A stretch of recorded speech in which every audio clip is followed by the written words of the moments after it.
I gotta say this right now, I'm jealous of kids, because not only did Lego Jurassic Park sets get cooler over time, but they have an animated series set in the Jurassic Park franchise, whereas we got nothing. Where's our Jurassic Park series from the 90s?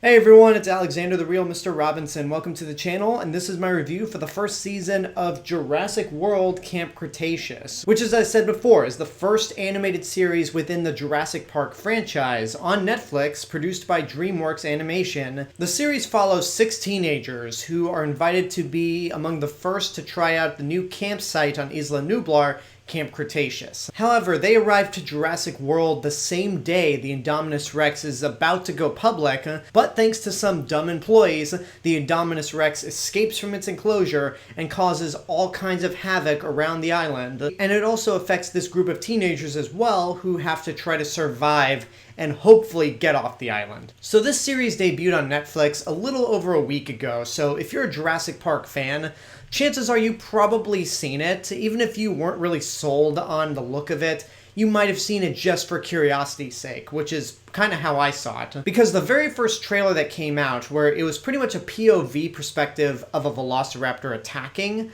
and then when I saw the other trailers leading up to the show's release, I just wasn't into it. I just thought to myself, man, for DreamWorks, this kind of looks sloppy animation-wise. I'm not a fan of these cartoonish-looking human characters being right next to these photorealistic dinosaurs.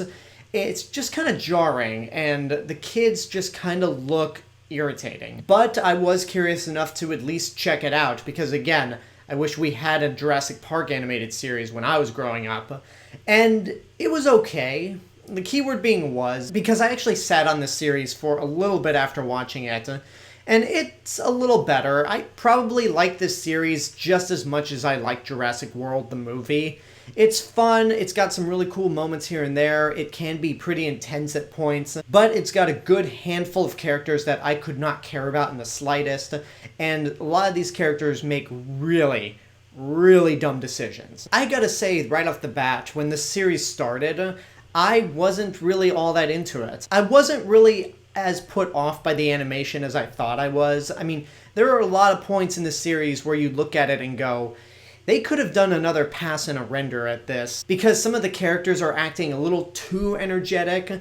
There's one shot of some Parasaurolophus running in a field with other dinosaurs, and when those Parasaurolophus showed up, I was like, wow, that looks terrible. For me, the animation was probably on the same level as Transformers Prime, which that, in my opinion, is probably the best Transformers TV show out there, but the animation was kind of lackluster at points. The reason I'm not too harsh on the animation of Transformers Prime compared to Camp Cretaceous is because Camp Cretaceous is being animated by one of the most respected animation companies in the industry. I haven't seen a lot of the shows that they've done for Netflix, but I have seen some of their short films, like the Shrek Christmas special, and that actually looked pretty decent. And then this just kinda, it's hard to say sloppy, because there are some cool moments of animation and some points where it actually looks really good. But again, a lot of the characters just seem a little too over animated, and it just, I felt like it could have been better animation-wise. I think the main reason why the animation often bugged me was because you're combining 2 different styles. You're combining the typical DreamWorks look for a lot of the human cast, but the dinosaurs look like they were plucked out of the movies because they look photorealistic. And if you take a look at a series like The Clone Wars, that had a unique style because everything in that series looked like acrylic painted models, which was cool. With Camp Cretaceous, though, you just got these 2 styles mixing, and at first it just is off-putting. But I have to admit, as the season went along, I just kind of got used to it, and it wasn't a problem anymore. Some of the animation was still a little too overly animated, too cartoonish, but in terms of these 2 styles mixing, I got over it. Now, as for the actual characters themselves, I'm mixed. You got 6 teenagers on this journey, and I think I might like 2 of them, maybe 2.5. It's almost like if you gathered Jurassic Park The Breakfast Club, and Goonies, and just put them all into a blender. Because the adventure aspect of the series revolving around kids is very much like Goonies, but all the characters start off being completely different from one another, and as the series goes along, they kind of befriend each other and start to grow bigger bonds, just like in The Breakfast Club. And I say like 2, maybe 2.5 characters in the series. One of them is Brooklyn, who is this pink-haired social media influencer. She pretty much has a YouTube channel where she vlogs everything and everywhere she goes. And she starts off being obnoxious, but she starts to grow as a character. You have Yaz, who is more of the athletic type, and she's probably my favorite because she's proactive. She's the one that actually tries to get things done. She's the most level-headed of the bunch, I'd say. You have Darius, who starts off being pretty obnoxious just because he's like overly obsessed with dinosaurs. Except with this character, you actually get a little more backstory with him. And as the season goes along, you kind of start to like him, even though he makes some incredibly dumb decisions. But then again, it wouldn't be Jurassic Park if somebody didn't make a stupid decision once in a while. The other characters I could honestly do without.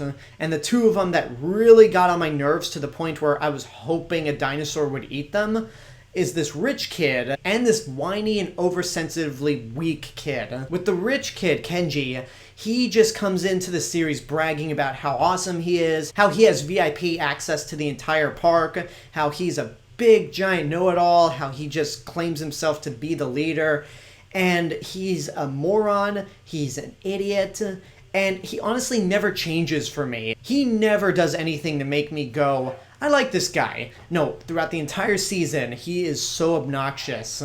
And then as for the other character, Ben, like, this is one of the most unrealistic aspects about this season. And I know I'm talking about an animated series about a bunch of dinosaurs being brought back to life in a theme park, and this aspect that I'm about to talk about is unrealistic. The reason I say that this aspect of the series is unrealistic is because this character is so weak and so pathetic that you are amazed that he lasts as long as he does. And also his voice is just obnoxious. His voice is like this, he's so nervous, and oh no, there's a dinosaur, it sees us, It's obnoxious. It reminds me of Hiccup in the How to Train Your Dragon series. I mean, it seems like this voice actor was really trying to channel Jay Baruchel, to the point where I'm surprised he didn't even voice this character. But the difference between this character, Ben, and Hiccup is that Hiccup actually grows in the How to Train Your Dragon series. He becomes a mature character throughout the trilogy, and he's not obnoxious in that first movie. This character is so obnoxious,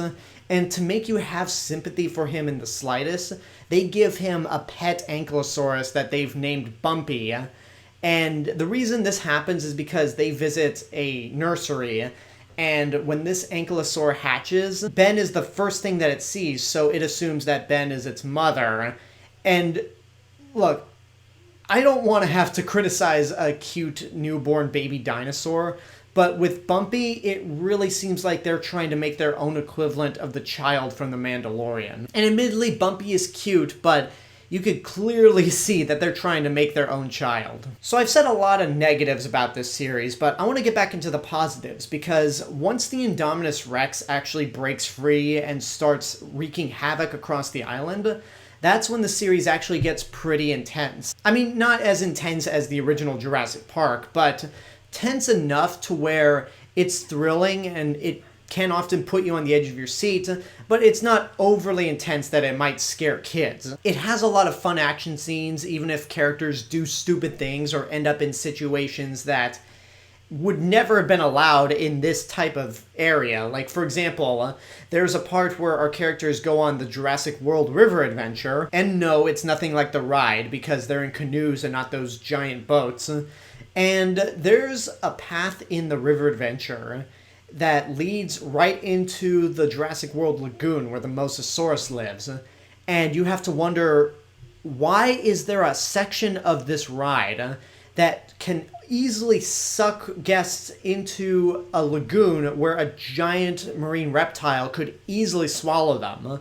That doesn't make any sense at all. I get it was an excuse to put our characters in danger again and to have the Mosasaurus at all, even though, spoiler alert, the T-Rex never shows up, which That I get, because this takes place the same time as Jurassic World, so naturally the T-Rex would be locked up. But even then, come on, we're not that stupid. You can't expect us to believe that somebody would make this passageway in an attraction that leads into the Mosasaurus Lagoon. No. So to wrap things up, I was really not into the series when it started. Like, the first two and a half episodes really didn't work for me. I just thought it was too kiddie.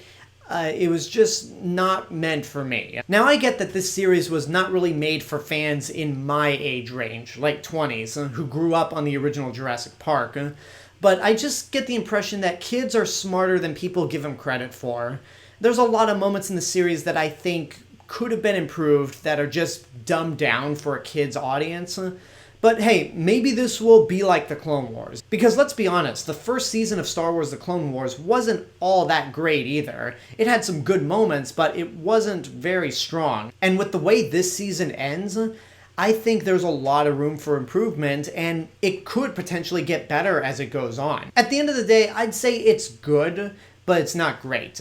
If the quality of this season had been the same as the first 2.5 episodes, then I would have said to not waste your money at all, because it's just not that good. But thankfully things started to pick up by the time the 4th episode came around, and it ended up being pretty cool. Despite all its flaws, this is something that I could slightly recommend. Again, it's going to be a really, really bumpy start, and there's a lot of elements in this series that you might not like. But I think there's a lot to admire with this series, and a lot more potential that can come from it if they decide to continue. Again, I like this just as much as I like Jurassic World, where it's littered with problems that I can't defend, and there are elements that irritate me to no end.